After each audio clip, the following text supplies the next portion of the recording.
દાહોદના નગરપાલિકાના પ્રમુખ રીના પંચાલની સામે જૈન સમાજ આક્રોશ વ્યક્ત કર્યો છે। કમલમ ભારતીય જનતા પાર્ટી કમલમ ખાતે આવેદનપત્ર આપી અને જૈન સમાજના લોકોએ રજૂઆત પણ કરી છે। ભાજપના પૂર્વ દાહોદ નગરપાલિકાના પ્રમુખ રીના પંચાલના વિરુદ્ધમાં જૈન સમાજ દ્વારા આવેદનપત્ર આપી રજૂઆત કરવામાં આવી છે। જૈન સમાજ અંગે ટિપ્પણી કરાતા સમાજમાં ભારે રોષ પણ છે। રીના પંચાલને ભાજપમાંથી સસ્પેન્ડ કરી કાર્યવાહી કરવામાં આવે તેવી પણ માંગ જિલ્લા ભાજપા પ્રમુખને આવેદનપત્ર આપી અને રજૂઆત કરાઈ છે। તાત્કાલિક યોગ્ય કાર્યવાહી થાય તે માટે જૈન સમાજ દ્વારા માંગ કરાઈ છે। આજે અમે કમલમ ખાતે એક આવેદન જે 26 તારીખે રીનાબેન પંચાલ દ્વારા જૈન સમાજ એ હિન્દુ નથી એ શબ્દ બોલવામાં આવેલો જાહેરમાં, એના માટે અમે અહીંયા કમલમ પર સ્નેહલભાઈ ધરિયા સાહેબને અને અમે રજૂઆત આલવાયા હતા, અરજી આલવાયા હતા કે આ જે નિવેદન આપવામાં આવ્યું છે એનાથી જૈન સમાજની લાગણી દુભાઈ છે।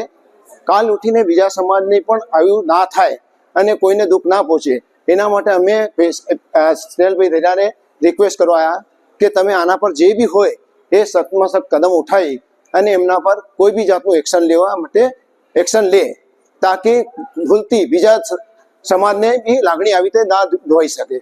અને ભવિષ્યમાં જિલ્લા પ્રમુખ સાહેબે અમને આશ્વાસનમાં એ આપ્યું કે અમે જે બી હશે અમારા તરફથી અમે કદમ ઉઠાવીશું અને તમારે જે બી જૈન સમાજ હાથે થયું છે એના પર એમને એ પ્રગટ કર્યું છે। ભૂપેન્દ્રભાઈ ચોપડા।